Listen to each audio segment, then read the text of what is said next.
Assalamualaikum warahmatullahi wabarakatuh. Kita semua pasti pernah mendengar istilah 5 perkara sebelum 5 perkara. Apa itu?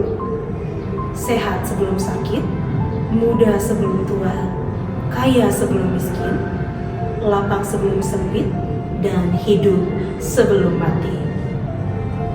Kata terakhir yang saya ucapkan tadi merupakan topik yang akan saya bicarakan pada hari ini. Apa itu? Ya, kematian. Kullu nafsin dha'iqatul maut. Setiap yang bernyawa pasti akan mati. Lalu pertanyaannya, apa saja yang telah kita persiapkan untuk menghadapi kematian yang pasti itu? Ada sebuah kisah dari sahabat Nabi yang begitu terkenal, yang bernama Sya'ban. Mudah-mudahan kisah ini menjadi inspirasi untuk kita semua. Pada masa itu, Nabi Muhammad bertempat tinggal berdekatan dengan Masjid Nabawi. Fakta ini membuat seluruh sahabat Nabi berupaya untuk dapat tinggal bersebelahan dengan Nabi Muhammad SAW dan juga untuk bisa lebih dekat melakukan sholat berjamaah di Masjid Nabawi. Akan tetapi, ada salah seorang sahabat, yakni Sya'ban, memilih untuk tidak mau tinggal berdekatan dengan Nabi Muhammad SAW. Diketahui rumah Sya'ban begitu jauh. Untuk datang ke Masjid Nabawi, Sya'ban membutuhkan waktu kurang lebih 3 jam. Dan ini merupakan satu fenomena yang luar biasa karena Sya'ban melakukannya dengan jalan kaki. Setiap hari Sya'ban melakukan itu, dan hebatnya Sya'ban tidak pernah sekalipun tinggal sholat berjamaah. Ada satu keunikan dari Sya'ban ini, para jamaah. Apa itu?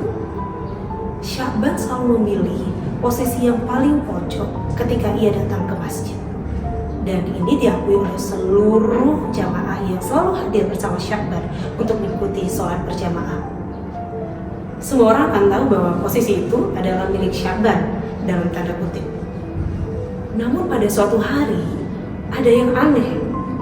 Posisi yang biasanya diisi oleh Sya'ban ternyata tidak ada yang mengisinya. Sya'ban tidak hadir pada sholat berjamaah hari itu. Semua bertanya, termasuk Rasulullah SAW. Hingga selesai sholat berjamaah, Sya'ban juga tidak datang. Dan tidak satupun yang tahu kemana Sya'ban. Rasulullah bersama para jamaah dan sahabat langsung berinisiatif untuk mengunjungi rumah Sya'ban. Rasulullah karena tahu bahwa rumah Sya'ban begitu jauh dan Sya'ban menempuh jarak yang begitu luar biasa, 3 jam. Dan rasanya ini tidak mudah untuk manusia setiap saat datang ke masjid untuk mengikuti sholat berjamaah dengan jarak tempuh yang begitu panjang. Setibanya Nabi di rumah Sya'ban, ternyata Sya'ban bukanlah orang yang menyambut mereka pada saat itu. Yang menyambut Nabi dan para sahabat adalah istri Sya'ban.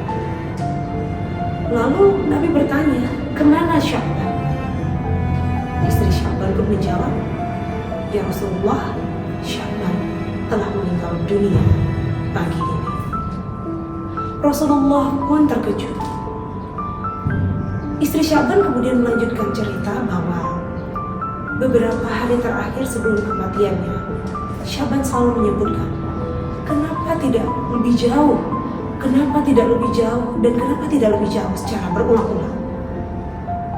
Makna kenapa tidak lebih jauh ini adalah, kenapa jarak rumah Sya'ban dan masjid itu tidak lebih jauh dari jarak rumahnya ke Masjid Nabawi saat ini? Sya'ban begitu meyakini bahwa dengan upayanya berjalan kaki dari rumahnya ke Masjid Nabawi yang begitu jauh, Allah akan mengampuni segala dosa-dosa yang pernah ia perbuat. Dan dengan ampunan Allah tersebut, ia berharap bahwa derajatnya akan diangkat. Begitu mulianya keinginan Sya'ban ketika semua orang berkeinginan untuk hidup berdekatan dengan Nabi dan Masjid Nabawi. Tapi Sya'ban memilih pilihan yang lain, pilihan yang di luar nalar. Karena apa? Karena semata-mata untuk mempersiapkan dirinya menuju ridha Allah menuju pahala Allah, menuju surga Allah, karena ia yakin akan ada kehidupan yang abadi, yakni kehidupan setelah kematian. Kemudian, apa yang bisa kita petik dari cerita yang begitu inspiratif ini? Yang pertama, bahwa segala upaya tidak akan mengkhianati hasil. Upaya yang dilakukan Sya'ban untuk selalu menuju Masjid Nabawi, mengikuti sholat berjamaah dengan jarak tempuh yang jauh, ternyata insya Allah akan diberi ganjaran yang luar biasa oleh Allah Subhanahu wa Ta'ala. Karena setiap langkah kita menuju kebaikan akan dinilai pahala dan akan dihitung sebagai sebuah keberkahan yang akan diberikan Allah Subhanahu wa Ta'ala kepada kita. Lalu yang kedua, bahwa Sya'ban ternyata adalah salah satu umat Nabi Muhammad SAW yang sangat meyakini bahwa kematian itu pasti dan mempersiapkan kematian itu adalah hal yang lebih baik dari persiapan yang lain yang mungkin terfikir oleh kita saat ini. Lalu yang ketiga, ada banyak hal kebaikan yang mungkin tidak kita sadari adalah sebuah kebaikan. Mungkin saja kita berpikir bahwa itu adalah sebuah keburukan, akan tetapi ternyata hal itulah yang mengantarkan kita kepada pahala dan surga. Mungkin saja saat ini kita berpikir bahwa apa yang dilakukan Sya'ban adalah sesuatu yang hanya membuat ia capek, hanya membuat ia merasa lelah. Akan tetapi ternyata hal itulah yang membawa Sya'ban kepada keberkahan, kepada pahala, dan insya Allah kepada surganya Allah. Lalu apa korelasi dari kematian dan cerita Sya'ban tadi, dan juga tentunya bulan Ramadan yang saat ini sedang kita rasakan dan sedang kita nikmati? Korelasinya adalah di bulan Ramadan yang penuh berkah ini, di mana janji Allah untuk memberikan pahala begitu besar, ada baiknya kita ambil kesempatan untuk berbuat baik, untuk meningkatkan keimanan. Kenapa? Karena Ramadan hanya datang satu kali dalam setahun. Mudah-mudahan ini adalah kesempatan kita untuk memperbaiki diri dan juga menjadi jalan ataupun jembatan untuk menghadapi dan mempersiapkan diri menuju kematian yang pasti. Karena siapa tahu Ramadan yang akan datang kita tidak bisa bertemu kembali. Untuk mengakhiri cerita saya pada hari ini, izinkan saya untuk menyampaikan sebuah ungkapan. Kematian itu adalah gelas, kita semua pasti akan meneguknya. Kubur itu adalah pintu, kita semua pasti akan melewatinya.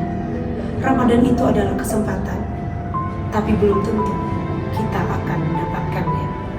Wabillahi taufiq wal hidayah. Assalamualaikum warahmatullahi wabarakatuh.